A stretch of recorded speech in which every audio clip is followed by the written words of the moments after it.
You kind of want to think about the moment when things are finally clicking. You just feel solid all around. And then for whatever reason, you just stop doing the very things that were working. Like our body really likes to spin these crazy webs and will subconsciously create circumstances that will confirm these old beliefs. Yeah, that is self-sabotage. It's not about being lazy or inconsistent. It is a form of protection. Hey everyone, welcome back to The Wellness Effect. Today we are diving into a topic that hits so many women on their healing journey, which is self-sabotage. It's pretty safe to say that we have all experienced. And you kind of want to think about the moment when things are finally clicking. You're feeling good, your digestion's better, you wake up with more energy, and you just feel solid all around. And then for whatever reason, you just stop doing the very things that were working. Yeah, that is self sabotage, but it's not about being lazy or inconsistent. It is a form of protection. And in today's episode, we're unpacking what self sabotage really means, why it shows up in the moment you start making progress, and how to break the cycle so you can actually hold the healing that you have worked so hard for. So we're super excited for this week's episode. But first, we got Kira here. She's sitting maybe 1 week, maybe 2 weeks, maybe 1 day. How you feeling? Out from having a baby. I didn't say. Yeah. I feel like people would know what you meant. I'm good. I didn't even tell you guys this yet, but I was having like crazy Braxton Hicks last night, which I never had with Ellie. So I think that's what they were. I don't really know, but I You was never like, had them with Ellie. no, I didn't. I don't know if I was so out of touch with like my body then. And like now it's so much more intense. Like my relationship with myself and my body is like, I will notice one little change. I'm like, whoa, what's that? What's this? So I think everything has just been more intense this time around. But yeah, last night I'm just like in the kitchen, like bent over the counter, like swaying and breathing. And Brett's like, what are you doing? I'm like, I don't know. Like my back is so sore. He's like, well, are you in labor? I'm like, I don't think so. And then I just went What to are bed and Braxton Hicks?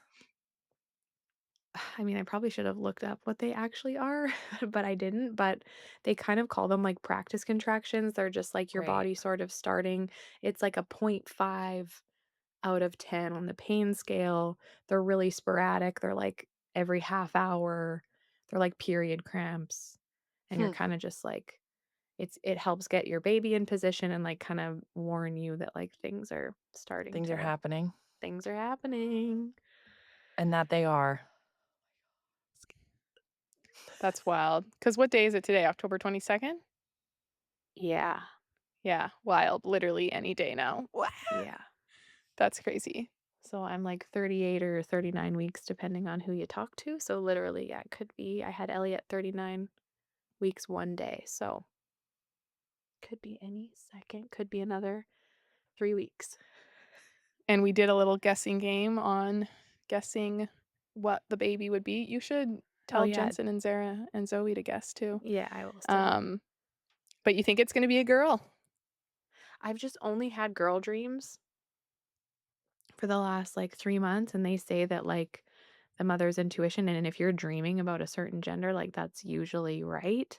And I didn't have any other dreams this whole pregnancy. And then lately it's just been all girl.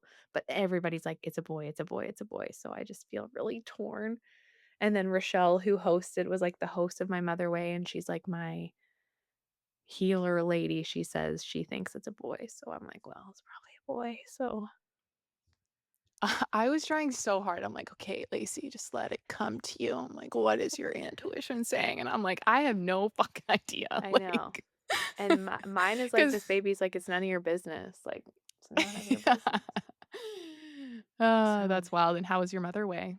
Tell it the was people what great. that even is, I think. Yeah, so I had something called a Mother Way ceremony on the weekend, and it was so funny because I was posting about it, and then everyone was like, "Oh my God, congratulations!" And I'm like, "Did you not know I was pregnant?"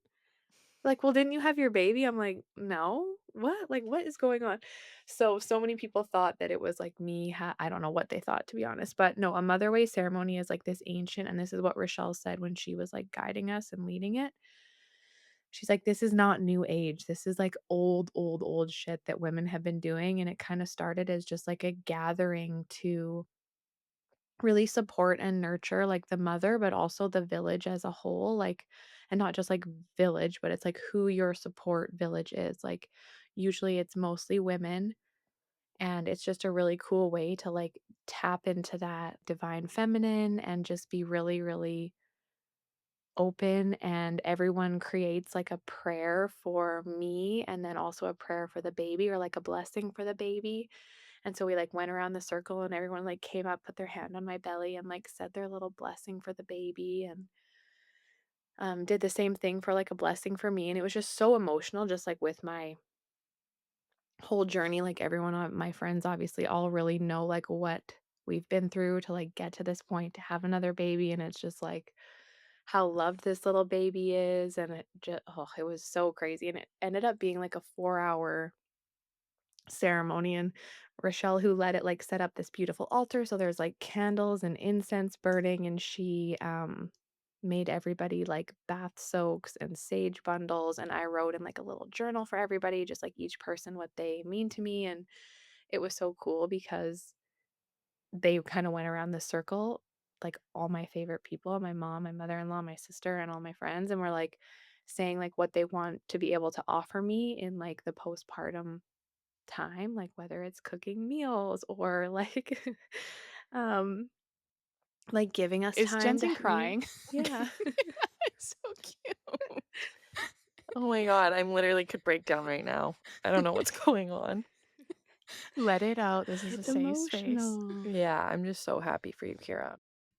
Yeah, it was a really surreal day. Like I just felt like ugh, I can't even believe that. I wish I would have known about something like this when I was pregnant with Ellie because it just felt so good to hear. But oh yeah, this is what I was gonna say was what I had wrote in each journal for each one of my friends. Like this person, you're always there when I need to like cry, or this person is very specifically like when I need to like see the bright side and like laugh at life. And exactly what I had like written in each person's journal before they even read it was what they said they were, like, hoping they could give me, and I'm like, "Oh my god, you're literally all giving me, like, that."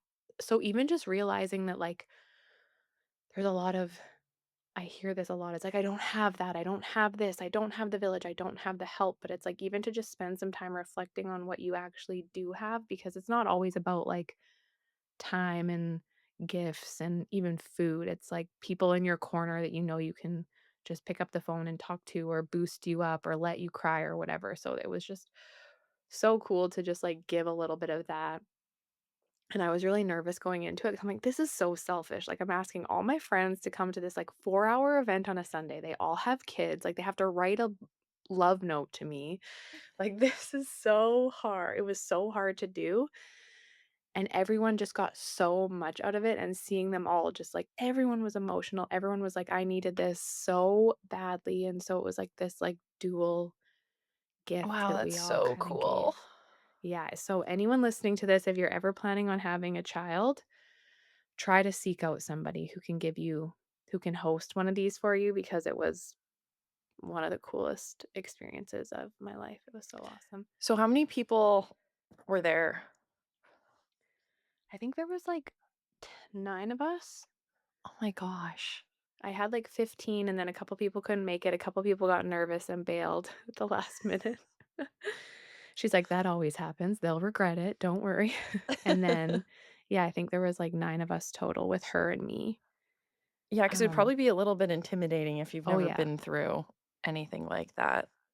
Yeah, like So I've done a lot of it and I was even like so nervous. I'm like, "Oh my god, all my friends are going to have to like see me in my spiritual like self." Yeah, It but I was think that's so good because once you've been in a container like that, you just know how transformative it is, and that's obviously, like, a high level, I would say, but it's just so good, and I think, like, that's so cool that you got to give multiple people, like, their first experience of that, yeah, that's and a just, yeah. like, good way being to in look at such a it. vulnerable state, I think that's so cool.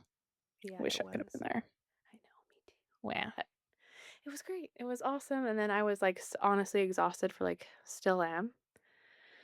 So hoping I start to feel a bit better before I have to give birth, but How are you feeling about that? Nervous? Are you excited? I'm, like, really nervous. I go between, like, terrified and just, like, so excited, and I'm very, very emotional and very uncomfortable right now, so it's just, like, everything is so intense and, like, my emotions feel so heightened, so I feel like it's getting close because 'cause I'm just, like, sad at the drop of a hat, happy at the drop of a hat, mad at the drop of a hat, like, I'm just so intense. Like, last night, Brett Mhm. just turned on the baseball game while I was, like, putting Ellie to bed, and I'm just like, Don't. "Oh, must Like, be don't even fucking talk about A." that game. I didn't even know And people freaking watch baseball, and then all of a oh, sudden it's yeah, just everywhere. exactly. I'm like, "Oh, we still watch baseball?" Like It's, like, so crazy, like, I jumped on the bagel bandwagon so, so hard, but, like, watching that game was crazy, not to make it about that, but Was it I bad? could Did see they why people. lose? No, it was really good. They, like Oh, the Canadian team won. It's not like the World Series, but they won, like, the thing leading up to that. I think it's, like, the national something for the first time in 35 years, and it's is their that the first time Blue going to the World Jays? Series in 35 years, the Blue Jays, yeah. Wow. And Yeah. that was last night that happened. It was the night yeah. before, so, maybe the World Series Maybe? started last night, question Wonder mark? I don't even know what he was watching, but I was just, like, so mad. I was You were like, "Why do I even mad? care? I don't know what's going on." Like, I can't explain. And then I got sitting in my car today just watching, like, birth videos, and I'm just like, "I've been in here for an hour crying, like, I need to go inside. This is." That's so funny. So what was the best thing you got out of it, and what would Hmm. you give advice to people if they were to be doing it? Oh my gosh. I think, like, the best thing that I got out of it was just, like, as I'm, like, very in my head about, like, people liking me. I always have been, and so just to, like, hear have your friends physically show up for you is just something different than, like, anything else, and to just have and then I was even like, "Oh my god, only 7 people are showing up, like, I'm such a and then it was like, "These are the best 7 humans in the fucking world," and, like, I'm so insanely lucky, and, like, my mom was there and my mother-in-law was there, and just I think, like, kinda what Lacey said, bringing people into that piece of myself, like, it was really vulnerable and really scary, but like, to ask that of people, it's a big ask, but to see them, like, have a takeaway from it too, and just, like, it was this catalyst, and she asked me to kinda write, like, "What do I want out of this day?" And it's also to, like, hold myself accountable to, like, step up for the people in my life because 'cause I've kinda been the one that's needed a lot of support over the last couple years. I've had to ask a lot of my family and friends. And I'm like, and when I'm ready, I really wanna be able to, like, kinda give that to you guys again. So it just sort of, like, lit a fire under my ass to, like, be that better person too, that better friend. And I thought it would be more about, like, me this whole day, and then I'm just like, "Oh, no, this is about, like, cultivating that village," and, like, you have to this is something I've even said on here before, is, like, we all want the village, but we don't wanna be the villager, and, like, that's what you need to do is be that. So I think that is what I I took love away that. from it. Yeah, and then just if anyone is like I said, having a baby, whether it's you're kinda supposed to do it with your first, like, it's your becoming of a mother, but I was like, "Fuck it, I don't care." And so if you're someone who already has kids and you're having another one or you're having your first, just, like, make it happen. Cool. I love Yeah. that so much. I've never heard of it before you did it, so that's amazing. Yeah, it Yeah, was. It was so cool. awesome. So cool. Okay, well, can't really top that. Yeah. Lacey is Lacey's reporting live from Costa Oh, Rica. yeah. Costa Rica, hola, señorita, two cervezas. I can't even speak English, so I don't What? know why I try to speak Spanish. Surf, But we are surf, here, surf. and I excuse my very dark feature if you're watching this on YouTube, and if you aren't watching this on YouTube, you should watch it on YouTube. But Yeah. if I could, I would flip my computer around and show you that epic view that I have because it is insane where we're staying in our Airbnb. But yeah, we're in this little town for 2 weeks, and then we might head to another one. We might stay here. We don't have anything out there booked, but starting to make some moves to make the move. So talked to a realtor Oh. last night and going to a lawyer tomorrow, and It's so funny "Ah, it's because happening. everyone's like, Oh." "Is Lacey really leaving?" And I'm like, "I don't think so." Now I'm like, That's "I what think she all is." my friends are like, "I'm just kinda manifesting that you're gonna go there for, like, a couple months and then come home," and then they, like, come over to my house and, like, everything is laid out ready to sell, and they're like or that was you too, Jensen. It You're was like, me. "Oh, you're, like, actually doing Yeah. it?" Yeah. Literally this whole time I'm like, "She's not going. Mhm. Sh She can't." And then it's like I get there, all of her shit's laid out on her kitchen to, like, sell. I'm like, I'll take your slow cooker, but Yeah. what?" Yeah. Okay, wait, So, also it's still, yeah. I have first dibs on your coffee maker. Marina thinks that she does, but I had already called it before she did, so Oh, don't that's so funny because Taryn forget. was even like, "I'd be interested in your coffee maker." But I'll No, note I that. want That's first fine, you can dibs. have it. But, oh, I had a cool thing to share because in the Airbnb thing, it was like, "Oh, you can drink the tap water," and I was like, "I don't drink tap water." So then I started talking to ChatGPT about it, and where we're staying, and we're in a town called Samara, and it is one of the blue zones in the world, so there's, like, 5 in the entire world where people live healthier and longer than every other place, and this coast is one of them.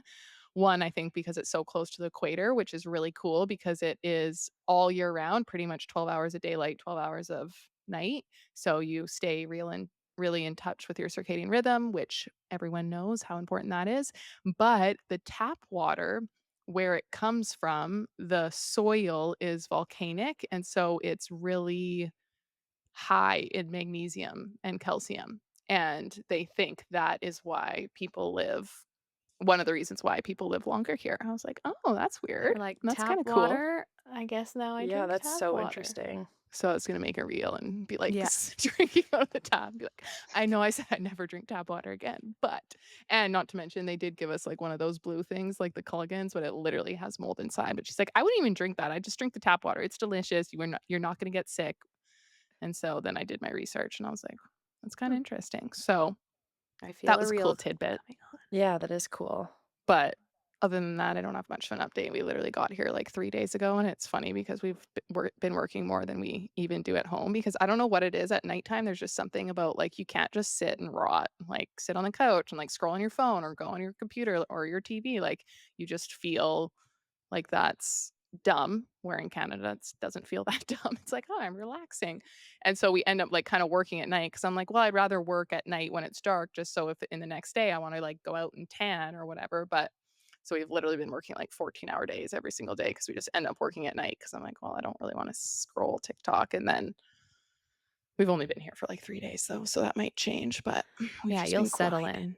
You're Yeah, I just think so. So, all plus we excited. just were coming off of a week of, like, travel and at the event and stuff, so we just had stuff to catch up on, but I'll have more to report next week for you guys on what we've been up to, but it's been pretty chill so far. Jealous. Awesome. Okay, should we get Awesome, into it, or jealous. Jeb, did you have anything really exciting and awesome to tell us? Honestly, the only really exciting and awesome thing I have to tell you is that I ran 12 sprints with a jog in between 200 meters yesterday, and my knees feel like they're going to explode. So that's all I have to say. No. I was My just knees gonna are call you an athlete, but you're not. You're hurting. okay. Well, I am because I crushed it, and I'm like, it's okay. I'll just say one thing quickly. It's amazing, and I'll do this on another episode. How I haven't trained like an athlete since I played soccer, and that's when I was like unhealthy, undereating, binging, all of those things. And then I went into bodybuilding, and what I'm doing now is just so different than bodybuilding, and you can kinda get away with, like, not being, like, super intentional with how you treat your body, but this is the first time I've done, like, actual endurance and, like, athletic style training, and I'm, like, focused on my minerals, I'm focused on recovery, and, like, it is just such a different experience, it's crazy. It's so, so cool, so That's Ooh, so that that's all I is have cool. to say. cool. Can't wait to hear It's more been about it. amazing. But let's get into it, ladies. Yeah, let's get Do into it. it. But first, I'm just watching Zach play with literally a massive beetle, like Ew. massive, Play like with it? What do you the mean? size of a deck of cards. Well, I think it's dead, but What I the just see him like fuck? poking it with a stick. But anyways, all right. So let's dive into what self-sabotage really is, because I think it's probably more common than not. And so starting with just kind of redefining it, because people can think of it as like a weakness, right? But it definitely isn't. It is a subconscious safety mechanism, and your brain and body are wired to keep you safe, right? You've probably heard us say that a million times on this podcast, and not necessarily to keep you happy. So if you lived most of your life in a constant state of stress, overworking, people pleasing, chaos, whatever it is, that does over time become your baseline. And that is what your body will start to crave, which is why people end up self sabotaging as soon as they experience a different thing. And um, it's a lot of the times too when like how I always think about it, it's like when you get into toxic relationships and they're like so hard to leave, and then you get into your first non-toxic relationship and you're like, this is boring. This is not it. And then a lot of people what they'll do is they'll self-sabotage that healthy relationship because their body feels so uncomfortable in it. So that's like a good way that you can kind of understand why your body kind of craves that constant baseline. And when things kind of start to finally calm down, you're on your healing journey, you're in our program, whatever it is, your nervous system does start to regulate, and your brain might interpret that piece as danger because it's just not what it is used to. And again, if you think about your brain, it's the reason why it just wants the familiar is because it knows what to expect. It knows what comes next. And so even when things aren't familiar, even though they're technically better for us and we know they're better for us and they're doing better for us, our brain is like, we've never been here before. I don't know what's going to come next. And so that's why it sees it as danger. And then suddenly you're doing things that kind of pull you right back into that familiar, whether that's skipping your routines, picking fights, overeating, procrastinating, scrolling on your phone, not doing meal prep, binging, whatever it may be. And it's not because you don't want to heal, it's because your nervous system is kind of saying, like, wait, this isn't who we are, and safety is chaos. So, can we please go back to that? So, it's really important, like, before you start to judge those patterns. And if you just have this awareness, it makes it so much easier. You can kind of see through the lens of protection and almost like honor it. Like, wow, thank you. Like, I can see all of these triggers and all of these, like, I'm eager to all of a sudden do this when I haven't thought about that in a while. It is your body kind of saying, like, I don't really feel safe expanding yet, or I don't want to do this. And something that, like, just an example, working with clients, what I would find is, the first couple of weeks they're in our program, everything, they're staying really organized with everything, they're on top of everything, and then something happens that kind of sets them off schedule. So maybe they get sick, or they have to stay late at work, or their kid gets sick, or they get in a little fender bender, or whatever it is. And immediately that's when people will kind of go back to their old habits, because now you've created two scenarios of being unfamiliar. One, you're in this stressed out state, you have to stay late at work, this isn't what you planned, you didn't know how to react in this situation, or whatever it is. So you're like, oh my gosh. And so your body gives you even more of an overwhelming signal to, like, let's go back to just what we know and what we, like, have always done. And so that's where I found a lot, like, working with clients, it was like, when everything in your external world is perfect, it can be easier to change. But then as soon as something kind of goes off the rails in your external world, while you're also trying to change this thing about yourself, that it can be really hard to stick to. So, why don't you tell us a little bit about why people do it, Kira? Yeah, and I just wanted to say on that, like working with clients like Lacey was kind of mentioning, we get really nervous when we've like fallen off track or whatever you want to call it. Um, but if we can even just start shifting that to like an excitement, like, okay, this is my first moment, like shit's about to go a little bit sideways here. Like, how long am I gonna stay, in the thick of it, in the shittiness of it?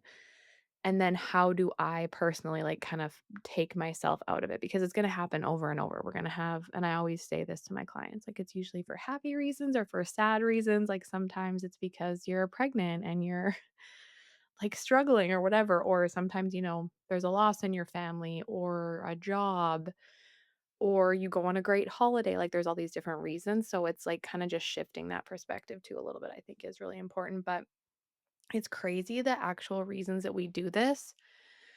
And when I first learned this, it really allowed me to change that, how I viewed even my own behavior, because I realized, like, you think it's or you think it's willpower, like, oh, I can't do this, I don't know how, or I suck, or I'm, like you said, like, I'm lazy or whatever, or even like things like I don't have the time. but it's really, like, so much deeper rooted than that, and it's often these things, like, I actually have stand to lose something here, like, if I change, if I really shift my whole life and who I am as a person, because a lot of times our healing journey isn't just like, "Oh, I'm adding new habits in." It's like shit starts to fall away. You don't really get to stay the same person, and that can feel really scary. You can be like, "Oh, am I gonna lose my friendships? Am I gonna lose my relationship?" And, like, we have seen it happen, and it can. So there is that, like, fear, or even like, "Oh, if I slow down and, like, focus on the foundations instead of just, like, taking Ozempic, like, I might fall behind or it might take me longer," or if I actually feel good in my body, like, it's just a matter of time before something bad happen like, our body really likes to spin these crazy webs and will actually subconsciously create circumstances that will confirm these old beliefs. So this typically starts in childhood, and this is something that I had a big realization around. It's like, um, if we lived in a lot of chaos, or if we were rejected a lot, or if burnout was really normal in your home, your body is going to associate those states with safety, and something that I kind of experienced. And I think, we can look at it. It can feel scary, especially as a parent. You're like, oh my God, how am I going to ruin my kids and give them these subconscious beliefs? But I mean, you probably will, no matter what happens, you're probably going to give them some subconscious beliefs, but hopefully you can, like, teach them how to rewire them when they're a little bit older or whatever. But for me, it was like there was a lot going on in our house, and I was a very, like, rambunctious, loud chatterbox of a child. And it was a lot of times like, Kira, just please be quiet. Kira, stop singing. Kira, just shush. Kira, please just shut up. And, like, it didn't come from a place of, like, anger or anything like that ever that I remember, but it was just like, oh, to be, like, loved and to be safe, I need to be quiet. And it just created this belief system in me that, like, my voice didn't matter and my voice shouldn't be heard. So it took a long time to kind of unravel that. And when you have that calm, that structure, or that consistency, it just feels so weird and foreign in your body. And then we will kind of, like, sabotage that progress just to get back to what actually feels familiar. And then on the emotional side, it can even bring up feelings of, like, grief, anger, fear, loneliness. Like, oh, but the last time I sang, whatever, like, I got shut down. And it's just your body wanting to avoid that feeling. But what you have to do is kind of just notice if you're stuck in that loop, notice, like, what you may be protecting yourself from, what this payoff really is, what identity within you feels threatened by that, and then if it's actually even true. I think it's something that I always have to think about. It's like, is this even true anymore in my life? It may have been at one point, but it's not anymore. And I'm safe and I'm okay. Because when we understand, like, why we're doing it, we can meet that part with compassion instead of shame, because the shame is just going to, like, drive it in deeper and deeper and make it a lot harder to even get out. So this is why I think, like, working with a coach is so important, because you almost have to say out loud, like, yeah, like, I'm going on a trip and I feel like I've failed every time I've gone on a trip in my whole entire life, and it's pushed me back, and then I never get back on again until I sign up with a new coach. It's like, "Oh my god, did I just say that out loud?" And then to just learn how to set yourself up properly and well is, like, a big game changer. So that's why we do it. Yeah, and I even feel like when you're working with someone, or, like, even if it's just, like, a friend and you tell them how you screwed up and they, like, meet you with, "Oh, it's okay, that's not a big deal, that happens every single time for everyone. Let's just reflect on what we did that time and those small changes we can make," rather than what you think is gonna happen, you're gonna tell them and they're gonna shame you and be like, "Yeah, that is horrible," and that isn't usually how it goes. And so once you start to realize, like, these things will happen and it's up to me to, like, stop them. And I think for me personally, like, self-sabotage is always gonna be there in some form or capacity for anyone that is completely healed or not, but it's just acknowledging that, stopping it, and then continuing to, like, move forward and make those changes. And the amount of times and the rate and the intensity of you self-sabotaging is just gonna continue to go down. But I think it is good to talk a little bit about just like how it actually shows up as well, because I think a lot of the times we don't even realize that we're self sabotaging in some way, shape, or form. And once again, similar to what Kira was saying and Lacey, we see these patterns a lot when we're like working with people. And you start to like, for us, we start to notice it in ourselves and you can kind of notice it in your friends. And that's how I think we all realize like it happens so much and to everyone. But if you can acknowledge it and stop it in its path, then it's not going to be something that controls your ability to like make progress and or not make progress.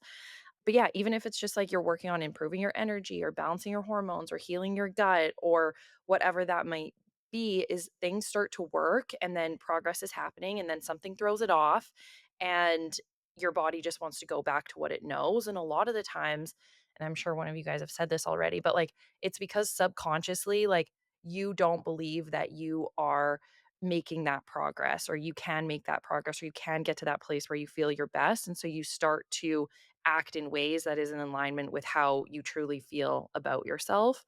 So how that shows up is there's like a couple different, I guess, versions of how it can show up for people. So I'll kind of just briefly go through those. But the first one is the all or nothing, which I think is really, really common and a very, very common like form of self-sabotage.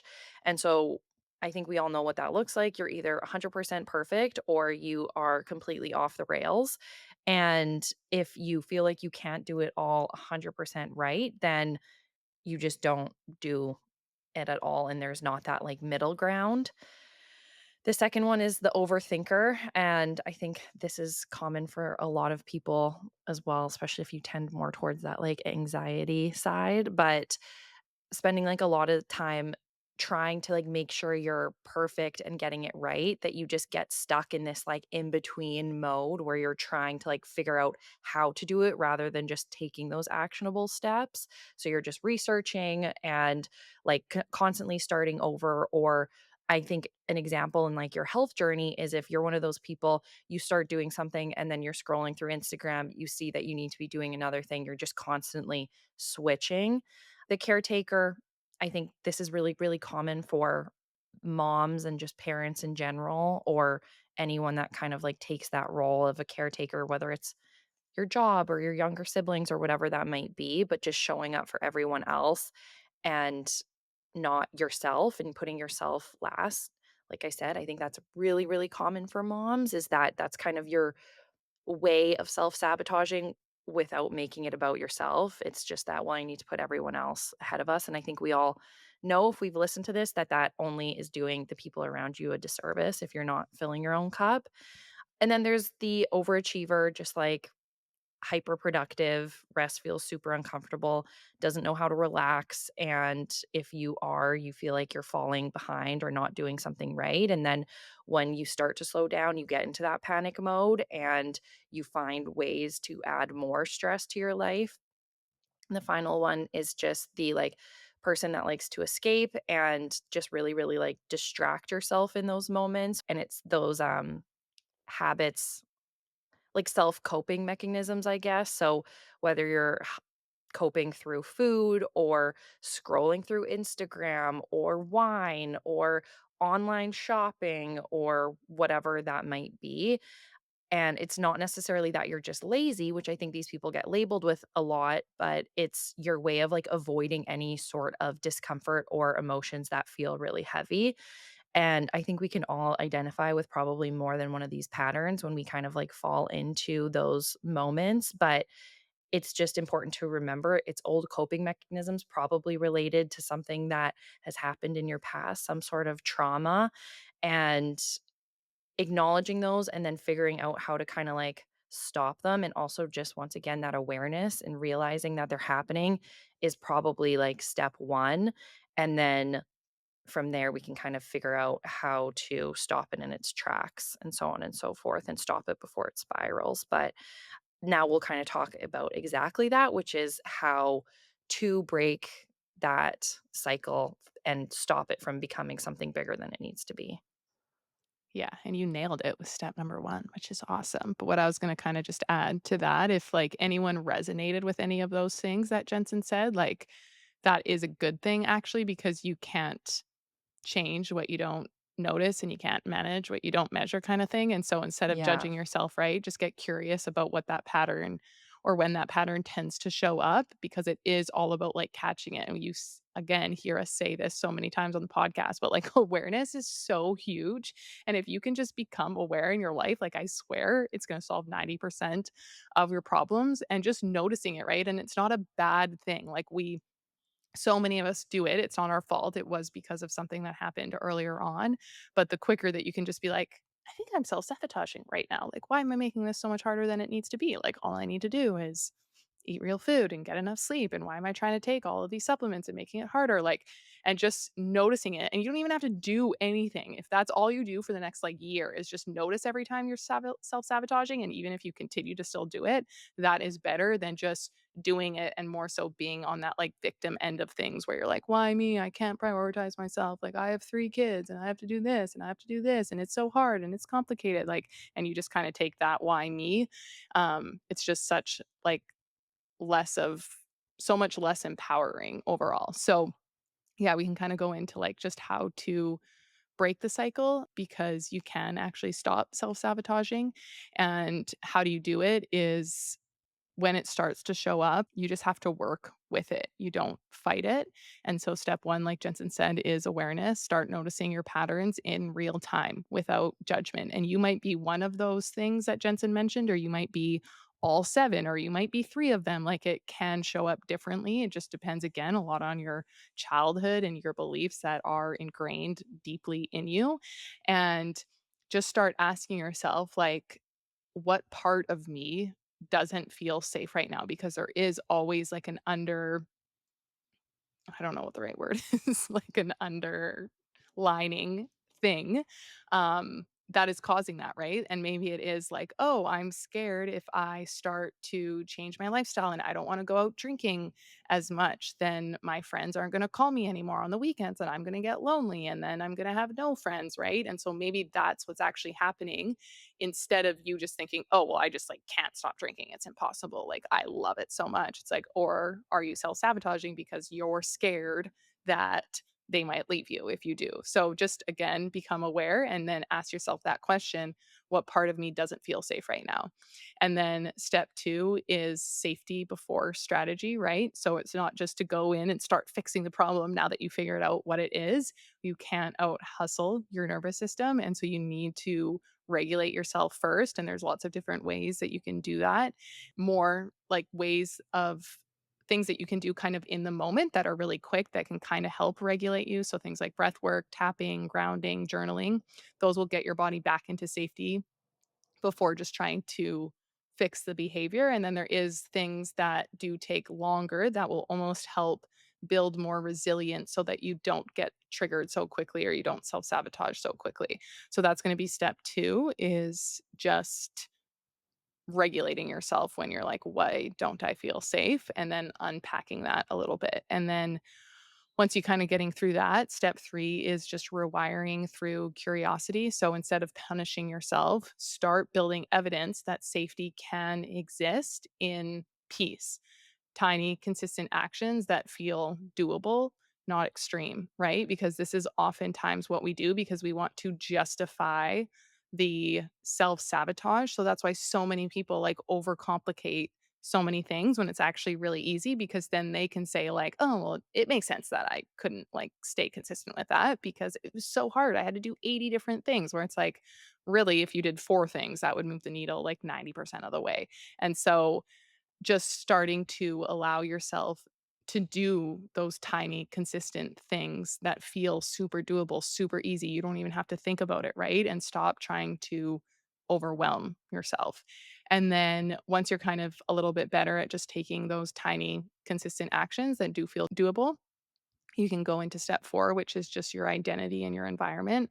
So, starting to surround yourself with people and routines that reinforce your healed identity, which might come back again to trigger some self sabotage because now you might have to find new friends or join healing circles or do whatever it is or a coaching program.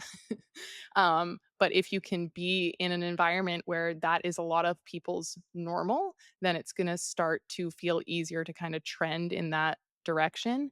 And every environment either pulls you kind of back to who you were or pushes you forward into who you're becoming. And so, again, this is why it can be super beneficial to join a coaching program, even if we aren't your chosen one, because that you're just surrounded by like-minded people who are on the same journey, and you have at least your coach at minimum reminding you every single week that you're in the right place, you're doing the right things, even though it feels scary, even though you quote unquote messed up, you're still making progress to become that new version of yourself. And then last step is integration. So healing is obviously repetitive.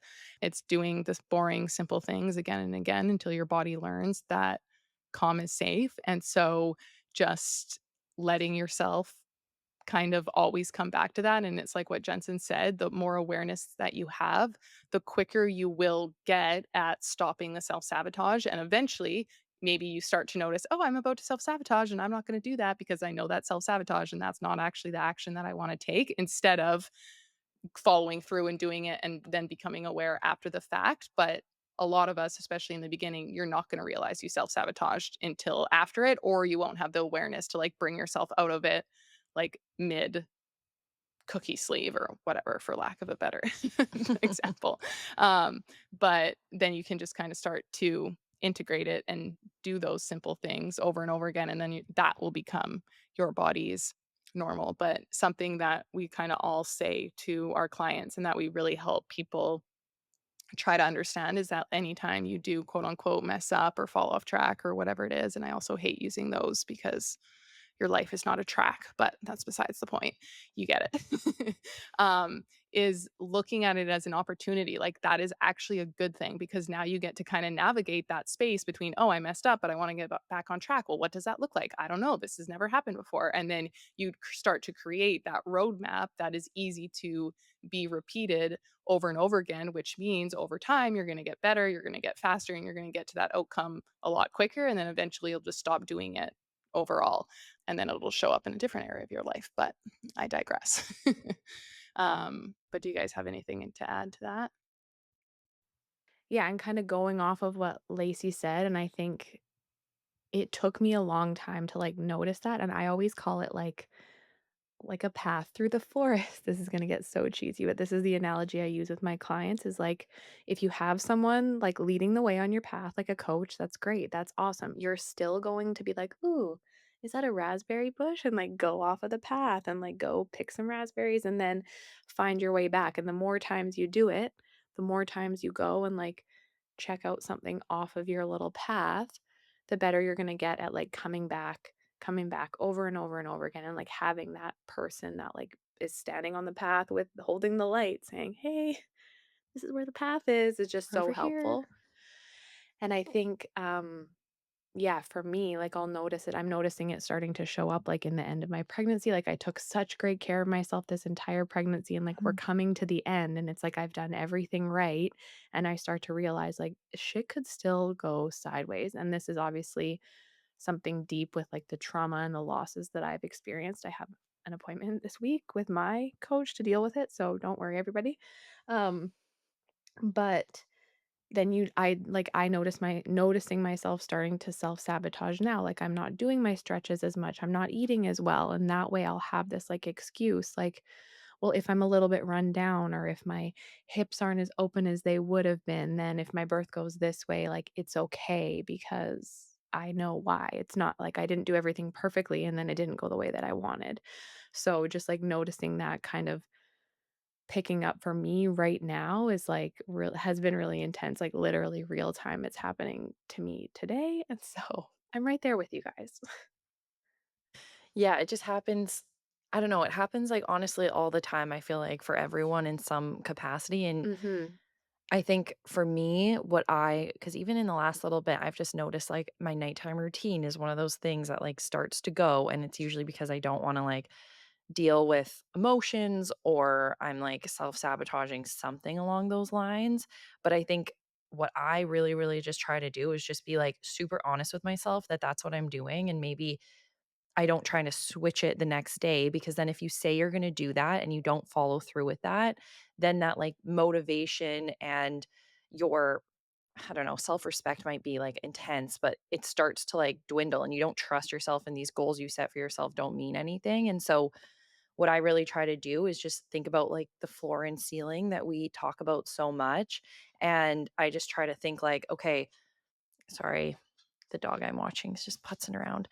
I just try to think like, what can I do that is so, so basic that will help me get back into my routine? And so maybe that's okay, no matter what, like I'm gonna finish eating at 6:30 tonight and go for a walk after, and I'm gonna make sure I'm like out of my bed by 8:30 or whatever that looks like. But so that's But kind of, I even think, what I always notice. I think the crazy part of it is that, like, the more we pull ourselves away from we're doing these routines because they make us feel our best, and so as we start to, like, pull away from them and you feel shittier and shittier because you're not going to bed at a decent time, you're not meal prepping, you're not doing your stretches or your workouts or whatever, it's going to make it, like, harder and harder the further you pull away to, like, really start incorporating those things back in and probably make you feel more overwhelmed, like, "Oh my god, now I'm not meal prepping, I'm not working out, I'm not sleeping well, I'm not hitting my" like, "Oh my god, I have so many things to do." So if you can kinda just like what Jensen said, have that floor and ceiling. I always tell my clients, like, have a note in your phone of your path back to the path. Like, what is it? Is it typically for me, I have to start with, like, food. I have to just start fueling my body well, and then eventually after, like, 3 days, I get the energy to go back to the gym, and then I'm like, "Okay, now I can look at my evening routine." But I know my best pathway back, and I know we've talked about this because Jensen, yours is usually, like, getting that movement in first or whatever.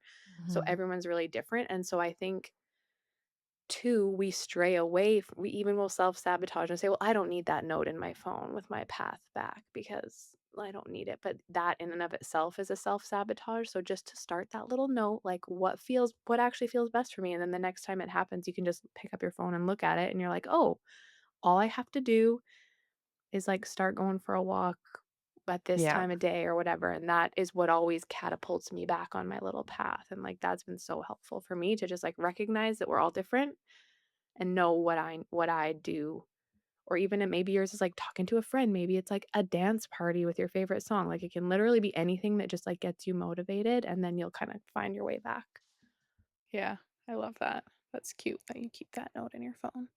What I was thinking about when you guys were talking was also I don't know how much our listeners know about, like, quantum leaping, but this is gets a little bit woo and universe, but as soon as you start to, like, becoming a new version of yourself and you want to improve and you want better for yourself and you start setting these greater expectations for yourself and you can kinda see this life that you could have, the universe or you're the higher power, whatever you believe in, kinda always wants to make sure that you are ready for it and that you really do want it, and so it kinda sets us up to fail in a lot of ways, and there a lot will often be a lot of tests or a lot of, like, life-changing things that happen that's kind of, like, right when you started, making these new routines and getting in a good solid one, and you're crushing it, and now all of a sudden, you break your foot or your kid gets sick for 2 weeks, and you're like, "Why?" Like, "I'm just starting," and so it's just a good reminder that oftentimes it's gonna pop up regardless, and if you can just kinda see it as like, "Oh, this is my test, like, how bad do I want it?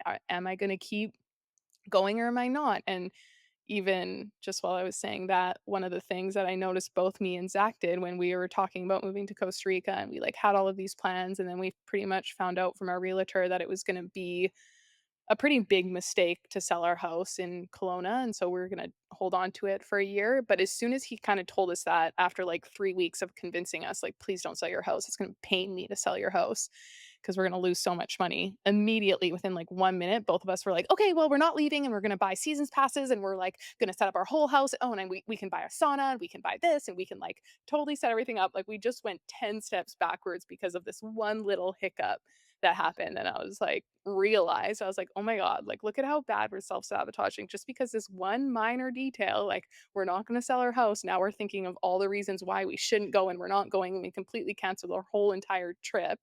But we caught ourselves after like an hour of like, okay, we're gonna like set up our life here. I was like, no, like we're still going. Like that doesn't even really change anything except for we're gonna have a little bit less cash flow or whatever. And so it's just like reminding you that if you are trying to improve your life, the higher power or whatever is going to, I don't wanna say, like, challenge you, but I guess that would it but it's like, prove it, right? You want all of Yeah. this good stuff, prove it. Are you gonna work for it? If there's one tiny thing that's gonna set you off your path, are you gonna just throw in the towel? It's not worth it. You don't actually think you're worth it, right? So, it's just good to know, expect it. Expect it. It's Yeah. pretty much like, expect you to screw up 8,000,000 times, and then you'll start looking for the screw ups and the opportunity because the faster you get through them, the faster you get through Yeah, them. you get to that next, and that's I like to, like, think of healing. We always see, like, those graphics or whatever, like, healing's not this, like, beautiful line where you're just like, "Oop, up one stair, up another stair, like, I'm just going upstairs." It's like it's this swirl or, like, a loop that just keeps going. It gets bigger, and it gets, like it is going up, but you are going back to, like, those same spot, and sometimes it Mhm. maybe you, like, kill it for, like, 6 months the first time, and then the next time it's a year, and then the next time it's a year and a half, but you're always, always, always kinda coming back to those challenges, and sometimes they're literally the exact same thing in, like, a different package, and yeah, honestly, Lacey, I was, like, closing my eyes when you were talking because 'cause I'm like, "This is exactly what I need to hear right now." Like, the Mhm. roadblocks, are they really roadblocks, or are they just, like, how bad do you want what you say you want? Yeah. That gave me goosebumps. And also, who are you gonna be on the other side of it? Because that's terrifying and, like, amazing, but also, like, terrifying. And exciting. It's exciting. It's true though. It's crazy. But awareness is key. Just focus on that. Just, wow, I'm self-sabotaging right now and that's okay and I'm going to do it, or pull yourself back, but you do get And don't better. talk Yeah, and don't talk about yourself like you're like I think just how you speak to yourself in those moments is so important. Like for me, I'm just at a point where I'm just like, acknowledge it. I gotta do something about it.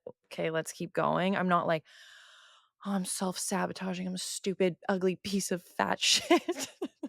And I need to change this. Cause that's actually how some of my clients like they'll message me on a after going away or after a big weekend and they're like, I'm just like just saying horrible things about themselves. And that's like the one thing that's going to keep you in that position because you're talking about yourself like you are that person and your subconscious wants to keep you there.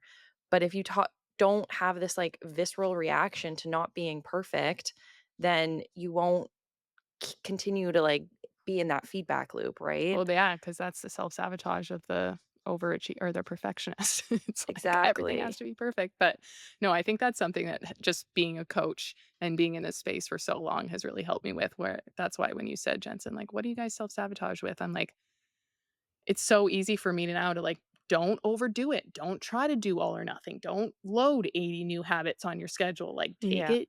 It needs to be Mhm. so easy and so simple. And if you just do that, you don't self sabotage. But I think obviously just being in our position, it's easier for us to say that. But yeah. Well, and I think even something I saw this on Instagram the other day and you both have kind of mentioned it. It's so different when you are in like healing is so much different than isolating. And I think a lot of the times when we start off, we are just completely self isolating.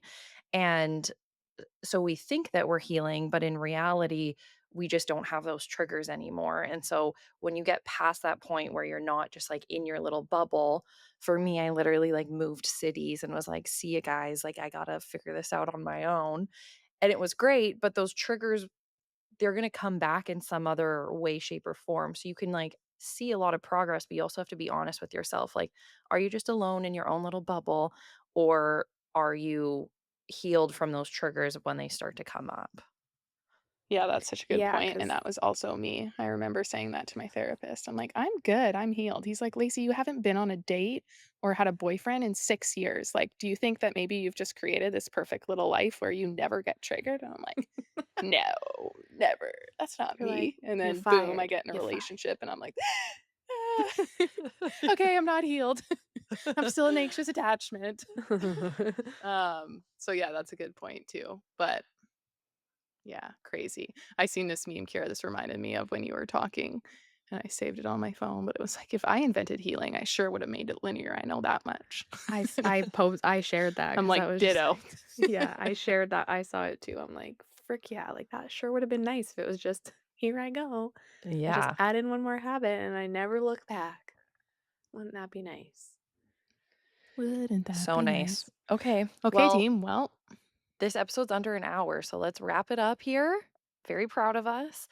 But yeah, just to kind of put a bow on it, if you feel like you are in that space of just continuing to get in your way, just remember you're not necessarily failing. It's a form of self-protection and your body isn't necessarily working against you. It's just trying to keep you safe with the strategies that you have and that are in your current toolbox, but you can switch that and you can evolve. And healing is really, really just teaching yourself that your body and teaching your body that peace and joy and consistency are safe, even if it's not what we're used to.